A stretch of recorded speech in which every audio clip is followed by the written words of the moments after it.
Hello dear students, I am Krishna. I hope कि आप लोग ठीक होंगे और अपने घर पर मस्त होंगे और अपनी पढ़ाई भी अच्छे से कर रहे होंगे। तो जैसा आप लोग सभी लोग जान रहे हैं कि इस समय स्कूल कोचिंग सब बंद है और क्योंकि स्टडी जो है वो कंटिन्यू करना है आपको, तो उसके लिए हम कोशिश कर रहे हैं कि आपका नुकसान ना हो और जितना हो सक रहा है उतना कर रहे हैं। तो हम लोग जो है इस समय क्वाड्रेटिक इक्वेशन रेगुलर क्लास में चल रहा है। तो आज जो टॉपिक है क्वाड्रेटिक इक्वेशन में वो नेचर ऑफ रूट्स है। तो nature of roots of a quadratic equation. तो आज का जो टॉपिक है वो है nature of roots of a quadratic equation.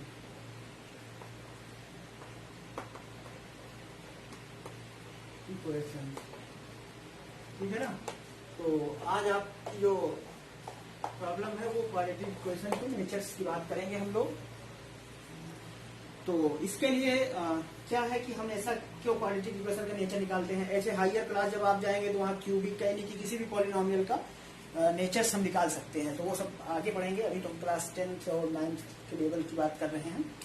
तो वो क्वाड्रेटिक इक्वेशन एक बहुत ही इम्पोर्टेंट इक्वेशन है और इसका डेली लाइफ में यूज भी है। तो इसके नेचर्स को हम एक कंडीशन, असल में जो फार्मूला हम क्वाड्रेटिक फार्मूला जो पढ़े हैं, जैसे अभी मैंने इससे पहले लेक्चर में बताया था आपको एक क्वाड्रेटिक फार्मूला ये बताया था कि x की जो वैल्यू होती है वो क्या होती है, यानी कि एक जनरल इक्वेशन में ax square plus bx plus c equal to 0 में जो x की वैल्यू होती है, x की जो वैल्यू आती है वो आपने निकाला था क्वाड्रेटिक फार्मूले में कि minus b plus minus under root b square minus 4ac upon 2a। ये बात आपने इससे पहले वाले लेक्चर में हमने आपको क्वाड्रेटिक फार्मूला के बारे में बताया था कि ये कैसे आता है, ये कैसे आता है, इसके बारे में आपने पढ़ा है। तो डियर स्टूडेंट, जैसा कि आप जान रहे हैं कि इस इक्वेशन में मतलब ये जो फार्मूला है आपका, इसमें सारी चीजें जो मतलब इस पूरे रिजल्ट पर डिपेंडेंट है वो क्या है कि under root b square minus 4ac की वैल्यू पर, बी स्क्वायर माइनस 4ac की वैल्यू पर जो है सारी चीजें डिपेंड करती हैं। तो देखिए इसके तीन केस हो सकते हैं, इसके तीन केस हो सकते हैं। पहला कि ये बी स्क्वायर माइनस 4ac की वैल्यू, जो बी स्क्वायर माइनस 4ac की वैल्यू क्या है, ये अगर ग्रेटर देन 0 हो जाए, ये क्या हो जाए, ग्रेटर देन 0 हो जाए। यहां से बी स्क्वायर माइनस 4ac की वैल्यू जो है वो अगर ग्रेटर देन 0 हो जाए तब क्या होगा, अगर ये इक्वल टू 0 हो जाए तब क्या होगा, ठीक है। और अगर ये लेस देन 0 हो जाए तो क्या होगा। भाई तीन बात हो सकती है कि अगर ये इक्वल टू 0 आ जाए, b square minus 4ac equal to 0 आ जाए तब क्या मिलेगा, इक्वल टू 0 हो जाए तब क्या मिलेगा, और लेस देन इक्वल टू 0 हो जाए तो क्या मिलेगा। तो आपको ये पता है कि जब भी ये बी स्क्वायर माइनस 4ac की वैल्यू ग्रेटर देन 0 लेंगे तो आपके पास दो रिजल्ट आएगा। क्या आएगा, दो रिजल्ट। जैसे मान लीजिए देन, तो यहां से हम अगर आप देखें तो तीन कंडीशन अराइज करती है। तो पहले केस में देन, अगर फर्स्ट केस देखें, then b square minus 4ac equal to greater than 0। अगर बी स्क्वायर क्या हो जाए, 4ac ग्रेटर देन 0 हो जाएगी तो हमारे पास जो रूट्स होंगे, वो रूट्स जो होंगे वो क्या होंगे, x equal to minus b plus under root b square minus 4ac upon 2a, और एक रूट होगा x equal to minus b minus under root b square minus 4ac upon 2a। It means क्या हुआ कि हमारे पास जब ये condition होगी तो दो रूट्स, डिफरेंट रूट्स मिलेंगे और रियल रूट्स मिलेंगे। दो हमारे पास two difference and real roots, two different and real roots, दोनों कैसे होंगे, डिफरेंस और रियल रूट्स होंगे। किस केस में, जब हमारे पास बी स्क्वायर माइनस 4ac ये कंडीशन सेटिस्फाई करेगा। दूसरा है कि जब हमारे पास, दूसरा केस है कि then b square minus 4ac equal to 0 हो जाए। तो सेकंड केस है, ये पहला केस है। सेकंड केस है कि अगर ये 0 हो जाए तो उस केस में इस फार्मूले में अगर आप देखें तो x equal to minus B upon 2a, और ये प्लस में तो 0 हो गया, प्लस में क्या हो जाएगा, 0 हो जाएगा। तो इट मीन्स हमारे पास जो है एग्जैक्टली वन रिजल्ट आएगा b/2a। इट मीन्स हम कह सकते हैं कि हमारे पास दोनों रिजल्ट क्या होंगे, सेम होंगे, प्लस माइनस जीरो आएगा। उस केस में हमारे पास दोनों रिजल्ट सेम होंगे, x equal to -b/2a comma -b/2a। ये दोनों रिजल्ट क्या होंगे, सेम होंगे और दोनों रियल होंगे। सेम एंड रियल क्या होंगे, सेम एंड रियल। ये बात समझ में आई। दोनों रूट्स हमारे कैसे होंगे, इस केस में, ये जो केस है, इस केस में हमारे पास जो रूट्स की कंडीशन आ रही है वो दोनों सेम की आ रही है और रियल की आ रही है। ठीक है।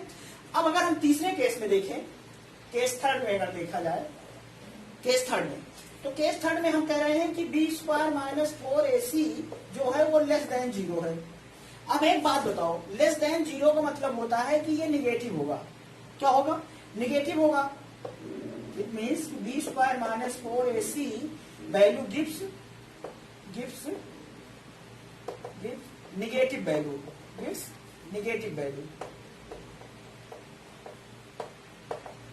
Negative value. अगर ये नेगेटिव वैल्यू देगा तो आपको ये पता है कि ये फिर इसका मतलब नॉट डिफाइन होगा, क्योंकि अंडर रूट नेगेटिव वैल्यू हम अभी डिफाइन नहीं कर सकते हैं। अंडर रूट में नेगेटिव जो है हम इसको डिफाइन नहीं किए हैं यहाँ पर। ये हायर क्लास में जाएंगे तो वहाँ कॉम्प्लेक्स नंबर पढ़ेंगे आप, वहां मिलेगा, यानी कि एक इमेजिनरी नंबर आ जाता है फिर वहां से, तो वो दूसरी चीज होगा। यहाँ पर ये नियर रूट नहीं आएगा। तो ठीक है, तो इसका मतलब हुआ कि ये नॉट डिफाइन होगा। क्या होगा, नॉट डिफाइन होगा, यानी कि not real roots, not a real roots. समझ रहे हैं ना। इस केस में, यानी थर्ड केस में, जो अगर ये लेस देन 0 आएगा तो ये नॉट डिफाइन होगा, यानी कि रियल रूट एग्जिस्ट नहीं करेगा।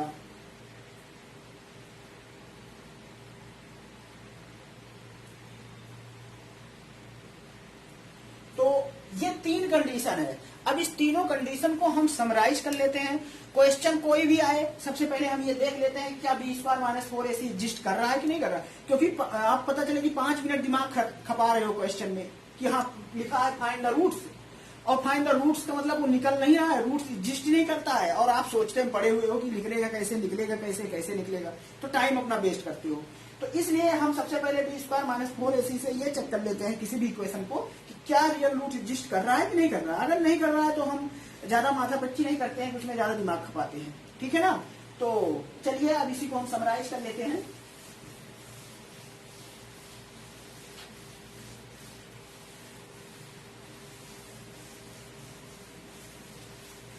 और एक बात कि क्योंकि यहाँ सारी वैल्यू जो है वो d पर डिपेंड कर रही है,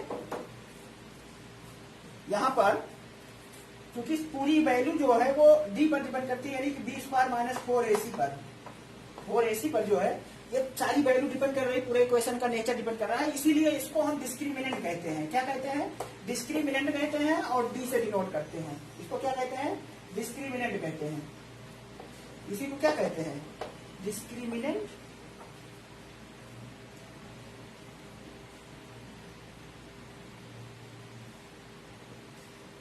डिस्क्रिमिनेंट, इसको हम क्या कहते हैं, डिस्क्रिमिनेंट बोलते हैं आप दिस क्वाड्रेटिक इक्वेशन।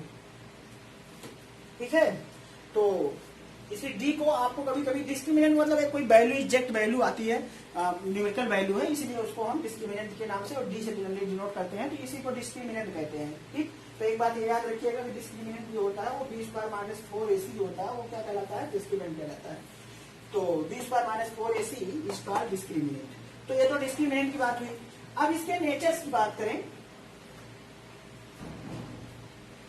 तो इसके नेचर की चलिए बात कर लेते हैं। तो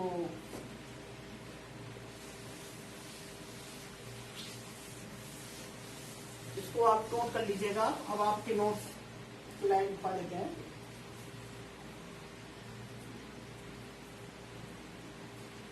यहां लिखोगे since a quadratic equation, the roots of a quadratic equation, since the roots of a quadratic equation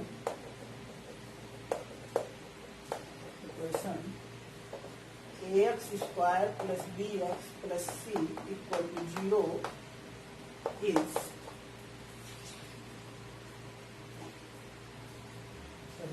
रहेगा देखिए दो इक्वेशन होता है, x equal to minus b plus minus under root b square minus 4ac upon 2a। Here the expression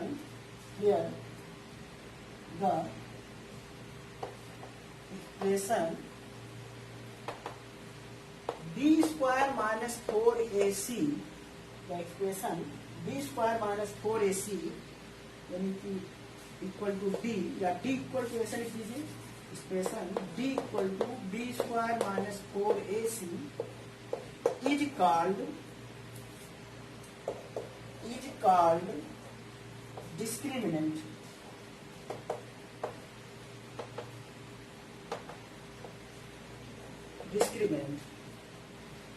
The nature of roots, ये क्या कहेंगे, discriminant कहेंगे, and the nature of roots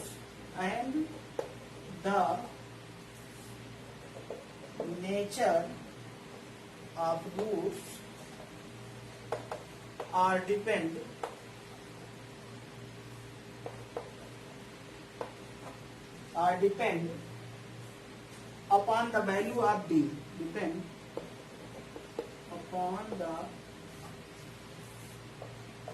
value of d। d मतलब value of d का मतलब क्या हुआ कि b square minus 4ac, value of d that is means b square minus 4ac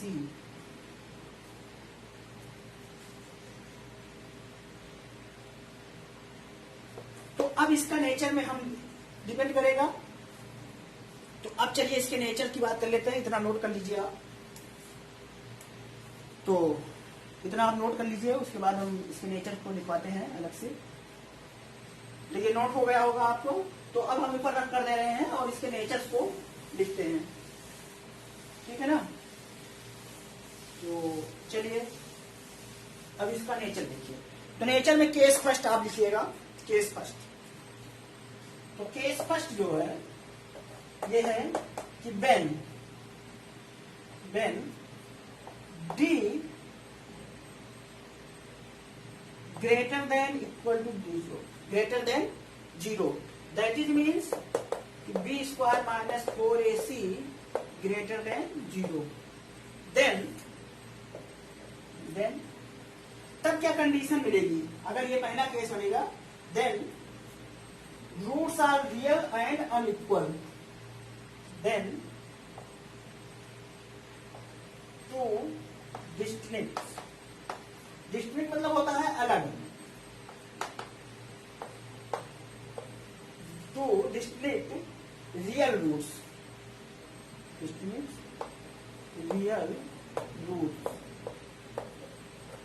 then two distinct real roots are exist।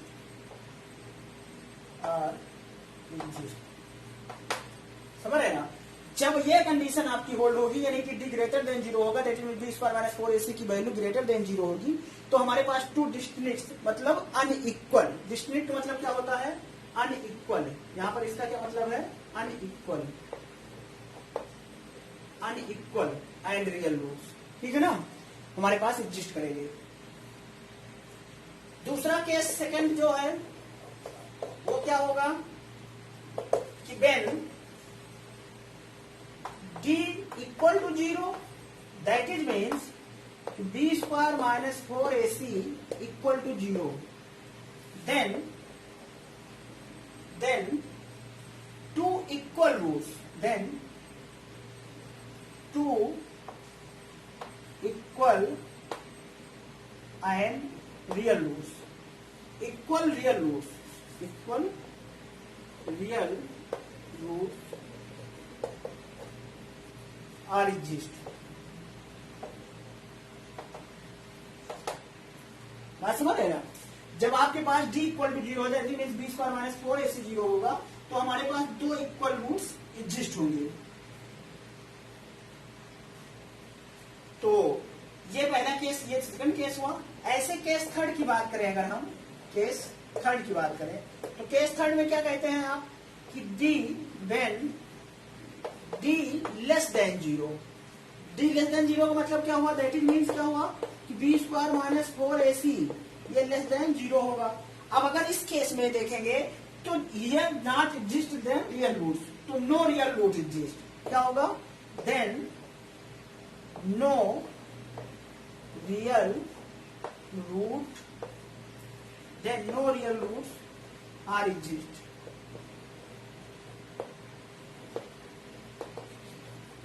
समझ रहे ना, तो हमारे पास कोई भी रियल रूट एग्जिस्ट नहीं होगा, यानी कि हमारे पास क्या मिलेगा, इमेजिनरी रूट्स मिलेगा। क्या मिलेगा, दैट इज मीन्स क्या हुआ, इमेजिनरी। ये वर्ड आगे आप पढ़ेंगे मैथ में, आप जब हायर क्लास में पढ़ेंगे अगर तो इमेजिनरी रूट्स, ठीक है ना।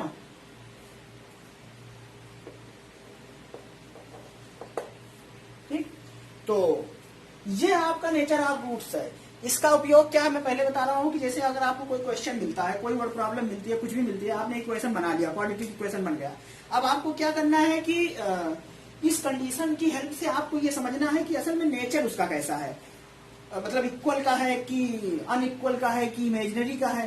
तो इस पर जो क्वेश्चन आता है वो कैसे आता है उसके बारे में हम देख लेते हैं। एक आध दो क्वेश्चन जो आएगा मैं बता दे रहा हूं आपको कि जैसे एक क्वेश्चन दे देगा, यहाँ पर A B C 3 unknown variable है, A B C 3 unknown constant है, सॉरी वेरिएबल नहीं है, कांस्टेंट है। तो उसमें से कोई एक कांस्टेंट गायब कर देगा और आपसे ये बता देगा उसका नेचर कैसा है। मान लो उसने कह दिया कि if given quadratic equation has equal roots then find the value of k a B सी, जो भी उसमें अननोन वेरिएबल रहेगा उसको फाइंड करना रहेगा। तो आपको जब कह रहा है कि इक्वल रूट्स एग्जिस्ट कर रहा है तो इसका मतलब सेकंड कंडीशन आप लगाओगे, सीधा सीधा b square minus 4ac equal to 0 करके सिंप्लीफाई कर दो और आपका रिजल्ट आ जाएगा। ठीक है, ऐसे ही कहेगा कि अगर अनइक्वल रूट्स हो, रियल एंड इक्वल रूट्स हो, तो भी आप उसको ग्रेटर देन इक्वल टू 0 करोगे। ठीक, ये बहुत सारे इसमें अगर इमेजिनरी कह दिया तो कोई बात ही नहीं, उसमें तो नॉट एग्जिस्ट होगा। ठीक है, तो चलिए इस पर हम एक आध दो क्वेश्चन देख लेते हैं। हाँ, तो उससे पहले एक दो चीजें और है उसको भी हम लोग यहीं पर देख लेते हैं, डिस्कस कर लेते हैं, क्योंकि पॉलिनोमियल चैप्टर में हमने आपको बताया था। लेकिन मान लीजिए कुछ लोग पॉलिनोमियल नहीं चैप्टर पढ़े होंगे, तो पॉलिनोमियल और पॉलिनोमियल में भी क्वाड्रेटिक इक्वेशन रहा है, पॉलिनोमियल क्वाड्रेटिक इक्वेशन रहा है, यहाँ पर इक्वेशन है क्वाड्रेटिक इक्वेशन है। तो जो क्वाड्रेटिक इक्वेशन की कंडीशन या पॉलिनोमियल में आपने जो पढ़ा है वो यहाँ भी है आपके सिलेबस में। ऐसा नहीं कि आप उसको वहां पढ़े हैं यहाँ नहीं पढ़े, यहाँ नहीं पढ़े तो वहां पढ़े हैं तो नहीं आएगा, वो क्वाड्रेटिक में भी आ सकता है। तो दो तीन बातें हैं जिसको आप जान लीजिए। तो relation between coefficients and zeros, यानी कि relation between coefficients and zeros, ये आपने वहां पढ़ा था, जीरोस आपका क्वाड्रेटिक इक्वेशन। तो ये क्वाड्रेटिक इक्वेशन के वहां पर आपने उसको ऑलरेडी पढ़ा है, तो लेकिन यहां भी हम बता रहे हैं if alpha and beta are two zeros of the quadratic equation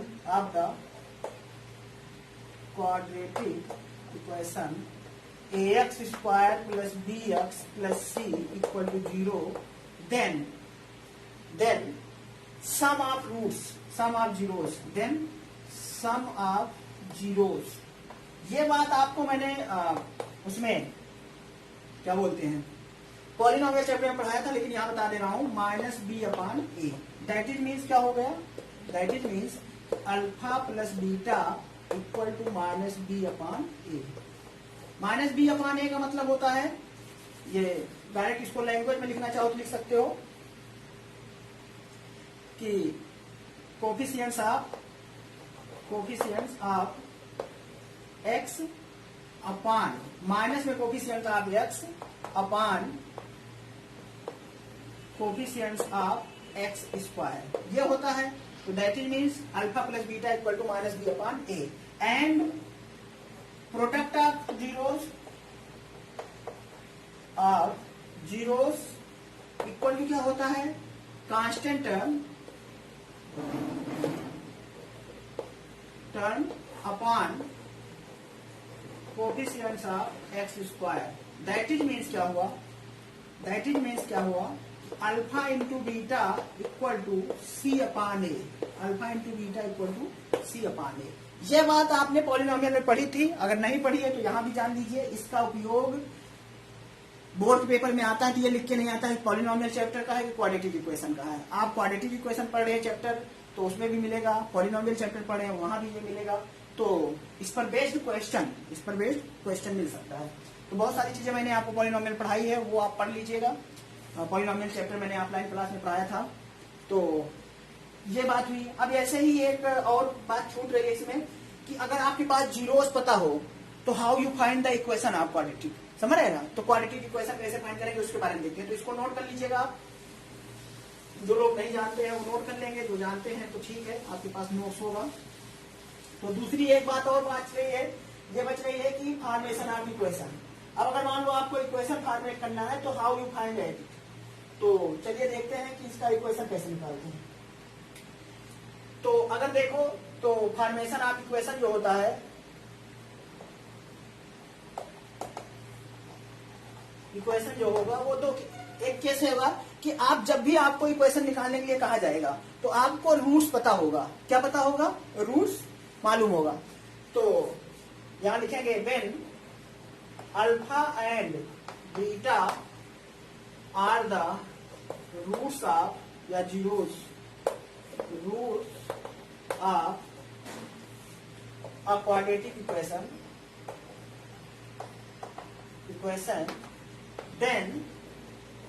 then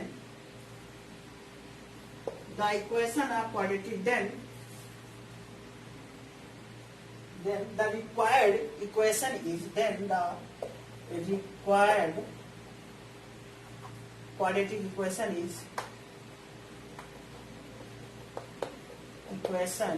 is क्या होगा? X square minus sum of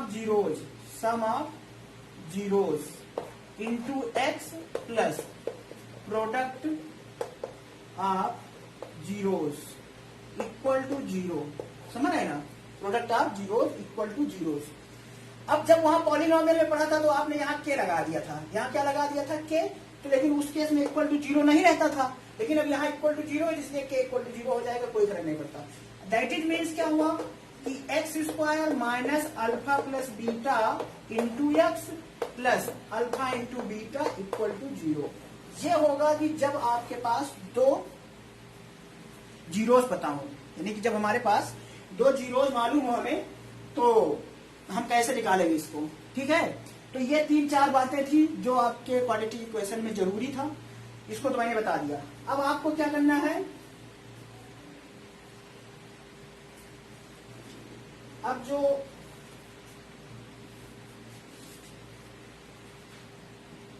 ज्यादा तो इसमें और कुछ है नहीं, आपके सिलेबस के अकॉर्डिंग और भी बहुत सारी क्वाड्रेटिक इक्वेशन में बहुत सारी चीजें होती हैं, लेकिन इतना हमें लगता है काफी है आपके लिए। तो चलिए अब इस पर एक आध दो क्वेश्चन देख लेते हैं। तो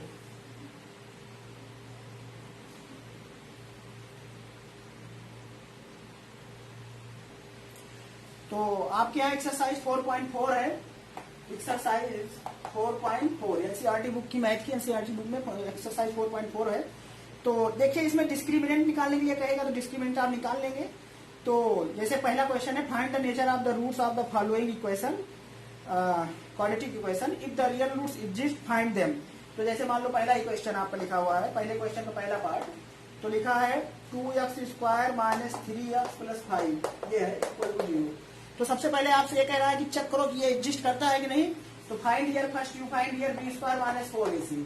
ठीक है, हमें सब पता है एबीसी, कंपेयर कर लो, एबीसी कंपेयर कर लो। आपको पता है कि यहाँ बी क्या है -3, तो -3 का होल स्क्वायर, ये डी निकाल लो यहाँ से। तो आप यहाँ A X square plus B X plus equal to 0 compare करके लिख सकते हो, लेकिन डायरेक्ट मैं कर दे रहा हूँ। तो -3 बी हो जाएगा, -4 ए कितना है 2 है, सी कितना है 5 है, तो ये इक्वल टू आ जाएगा 3 3 9 और 4 2 8 45, तो 5 4 20 2 40 -40 आ जाएगा। तो ये आ जाएगा -31। तो ये लेस देन 0 है, ये क्या है लेस देन 0 है, तो D equal to less than 0। So real root not real root exist, सो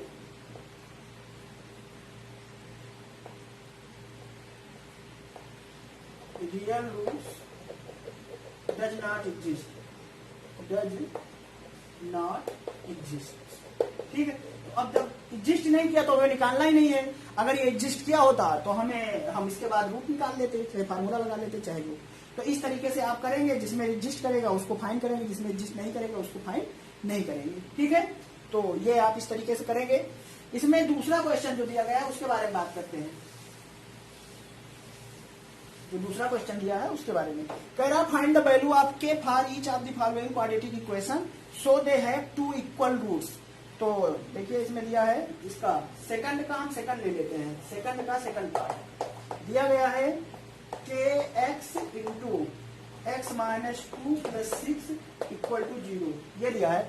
आपको ये कह रहा है कि फाइंड द वैल्यू ऑफ के की वैल्यू निकालिए if quadratic equation have two equal roots.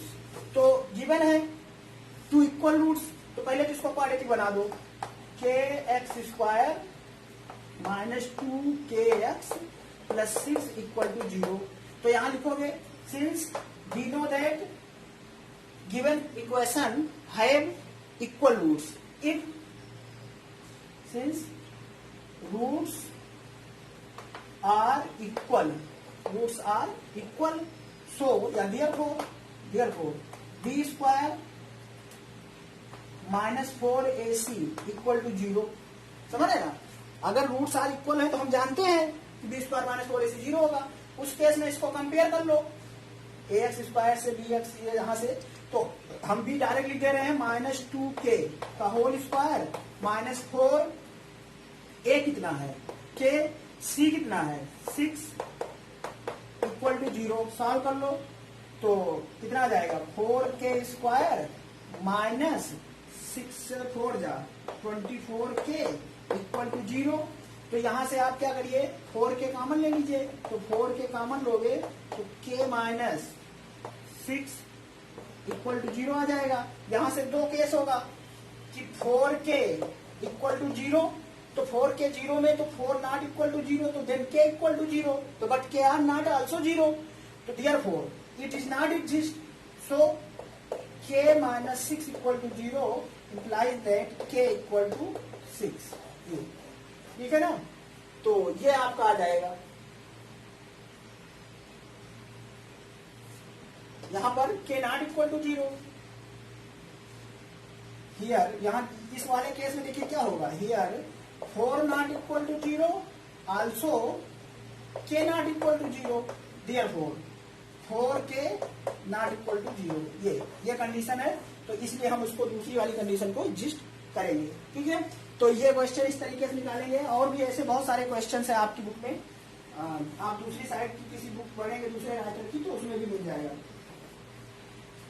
अब इसके बाद में वर्ड प्रॉब्लम है, और भी क्वेश्चंस अगर आप लेना चाहें तो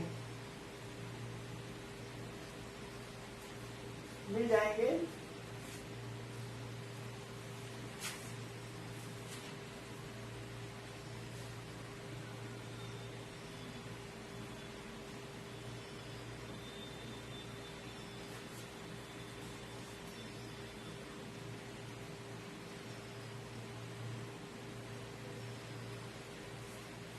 तो चलिए, हमें लगता है इतना आप करिएगा। बाकी और जो क्वेश्चंस हैं, अब हमारे पास से एक लेक्चर हम कोशिश करेंगे, 1-2 लेक्चर में जो वर्ड प्रॉब्लम है उस पर वीडियो बना देंगे, और जो इस पर क्वेश्चन है उसको आप करिए। और साइड बुक से क्वेश्चन है, हम उसको जो ग्रुप आपने ज्वाइन किया है तो वो ग्रुप पर हम क्वेश्चन भेज देंगे।